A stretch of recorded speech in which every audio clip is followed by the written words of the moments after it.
Hey guys, so we're back at one of my favorite places to come and find cotton buds. So that, a great big tree right there, that is a black cotton wood tree.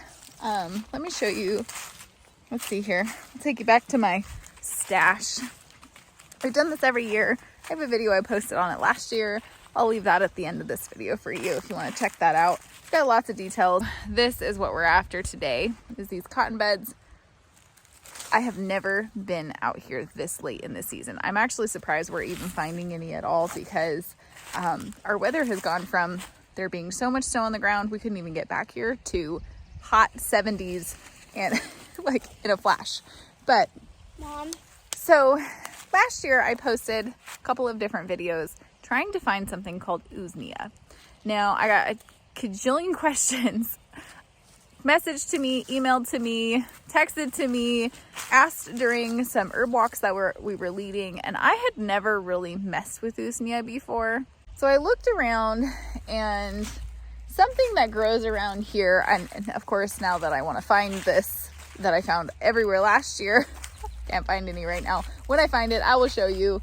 It grows primarily on our pine trees and our fir trees here, and it's called old man's beard. At least that's what we call it. We also call it deer moss, but if you're down south, like in Southern America, United States area, deer moss is something entirely different. So that's one of the reasons I was trying to find Usnea, the correct one. So I'm gonna flash up on the screen the name here of the Usnea that is the old man's beard, okay? And if I find some, like a good lot of it, I will throw in a clip here, okay? All right, here's another pine tree. You see that big long stuff hanging down? Really, really long, okay? That is the deer moss or old man's beard.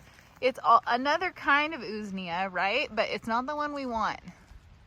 It's 10 times less effective than the Usnea that we're looking for, okay? There is a specific type of Usnea, though, that we're looking for. I'm going to put that name up on the screen here, and that's the one you want. So the deer moss is mostly the one that they sell online. It's mostly the one that you're going to see people here online talking about. You're going to see it all over YouTube. And I got really confused. I got so confused that I ended up making poison on accident. I also have a video on that. I'll leave that at the end here if you want to check that out. See what I did. I ended up dumping that all out because my kids get in my herb cupboard. There's no way I'm going to keep poison on hand. So what I mistook for the Usnea I was looking for was actually wolf lichen, and not good. So I'll show you that also. I've got lots of that still on hand. It's really pretty. I'm gonna make a wreath out of it. But I'm very excited because one of the things that I wanted to find this year was actual Usnea. Thanks, buddy. Okay, I'll hold it. you get it. We're on an adventure. What are you looking for? Frogs. He's looking for frogs. I'm looking for plants. I packed The my other bag. two are just looking for a good time. Grandma is somewhere in that thick stuff looking for cotton buds for me. But what I just stumbled across. This is my net. What are you going to do with that? Catch frogs. Catch frogs, right? So I am pretty dang excited because I finally found actual Usnea, guys. I didn't even bring my filming stuff. I wasn't even planning on filming today at all. But here we are. This is what happens when you don't come prepared. That's okay.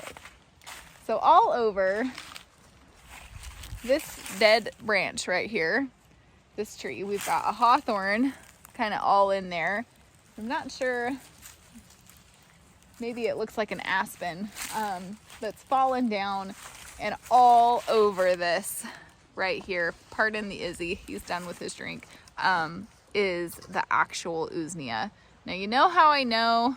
I've got a couple tips. Okay, so if you want to identify the real Usnea, which I'm going to leave that Latin name or scientific name, whatever you want to call it, up on the screen for you. If you want to identify it, the first thing is it does not grow on pine trees. If I would have been told or found the piece of information that the Usnea I was looking for does not grow on pine trees, I never would have mistook the wolf lichen for Usnea because it does not grow on pine trees. The wolf lichen, on the other hand, grows all over it. It's crazy, and I will show you. Okay, another thing to look out for on Usnea is it kind of looks like a coral reef that grows under the sea. I'm gonna try and grab one here, just a tiny one. Now, the only reason I can pull this right off this tree is because it's a dead tree. All right, so it looks, let's see if we can get it to focus. Nope, hold on. All right, so do you see how it resembles coral reef right there? Okay, another thing is it has only one attachment point. That's the attachment point, okay? And the last way you can tell, okay. Mom, what is that? All right, we're looking at the white cord. So it's really springy. You see that white cord right there? There we go. Mom? See that white cord right there? That's what you want to see, okay? So the old man's beard, that's what I'm going to refer to it as. That's the fake Usnea, okay? And the reason I'm calling it fake Usnea is not because it isn't actually Usnea. It's just not very potent medicine, all right? So it also has a little bit of give, especially in the springtime when everything is wet up here in the north. So it does have a white core to it, if you will, but it doesn't have a white cord. Okay, so when you pull it open, you're gonna see some white in there. You're not gonna see some black, which you don't want to see black. But you are gonna see a white cord, but you're not gonna see it pull out of the inside of the Usnea. All right, like I just showed you. So those are some of your indicators. The light green color is a good indicator. You do not want the wolf lichen, which is very bright, sort of a neon green, like yellowish green color. You don't want that. But honestly, you guys, don't use color as your indicator when you're identifying plants.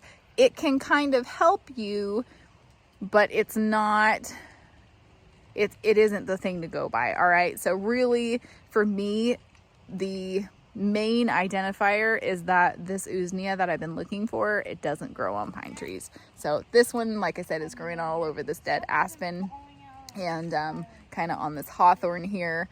And since it's dead, I'm probably going to come in here and I'm going to harvest a bunch of this because do you know why we even want to find Usnea? It's because it's the best antibiotic.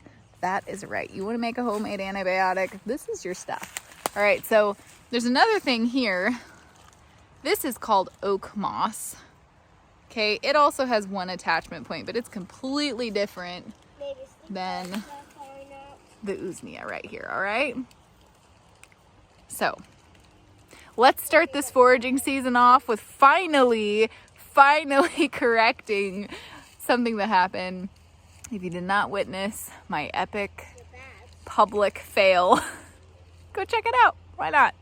At least I'm actually thankful that I did because it turns out a lot of other people had very similar questions to me. And so I think we've now kind of sorted it out. So maybe I'll try to throw together another video, tag it on here, and we'll show you how to make a Usnea tincture because that's what I'm going to do with mine. But I hope this helps you. So today we're just going to finish up this little trip, try to find some more cotton buds. Probably harvest a bag. Do you think I brought a bag? No, but my son did. All right, here's that wolf lichen. Look how bright green that is, okay? It does also have one attachment point, so you can't always look at that, but the shape is a little different, all right? So this is wolf lichen. Wolf lichen. Wolf lichen. Lots of wolf lichen, and it's really clumpy, almost like moss. And this is a pine tree. Does that make you happy? This is the right Usnea, okay? And it's growing on this ocean spray. And here's that oak moss. But that's not what we want. It's this. Look at that one. That's a good example right there. So Usnea grows really, really slowly. So you don't want to harvest it off of anything that's alive, but you can harvest it off of dead stuff. So I'm pretty excited that we actually found it. Just never give up. So guys, always remember when you're harvesting, only take what you need. Make sure that if you share your spot with friends, that they're not over harvesting as well. Always follow good harvesting practices. So I have my Usnea off of all dead branches. I am only taking enough to make a small amount of tincture. Usnea is not something that you use every day, something that you use only when you really need it. There's lots of other great uses for it. It also is good for bladder infections and things like that, but there's lots of other herbs that do that. And I'm a big fan of using things sparingly, especially if they're a little bit harder to find. Now there's lots and lots and lots of this right here, so I only picked a little bit because next year or later on I might want to make more. Of course, I did not choose to come prepared today. I had it in my head, oh, it'll be too early for the nettles. It's not too early. We'll have to be back. Come back, we'll pick up our nettle basket. It's time to make some nettle pizza, nettle bread,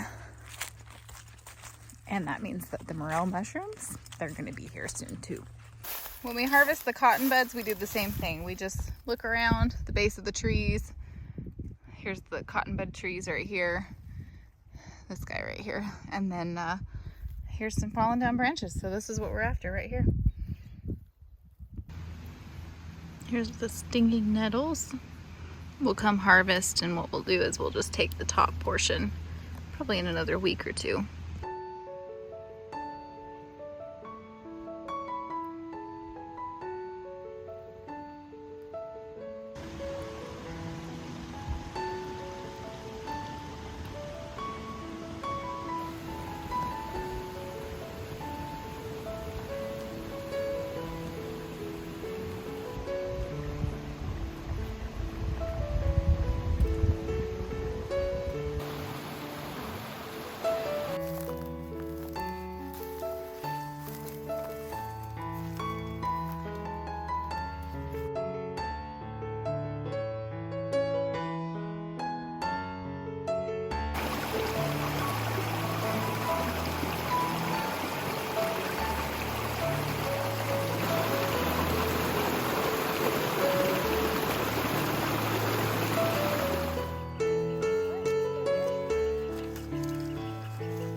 There you go. If you're hungry, go for it.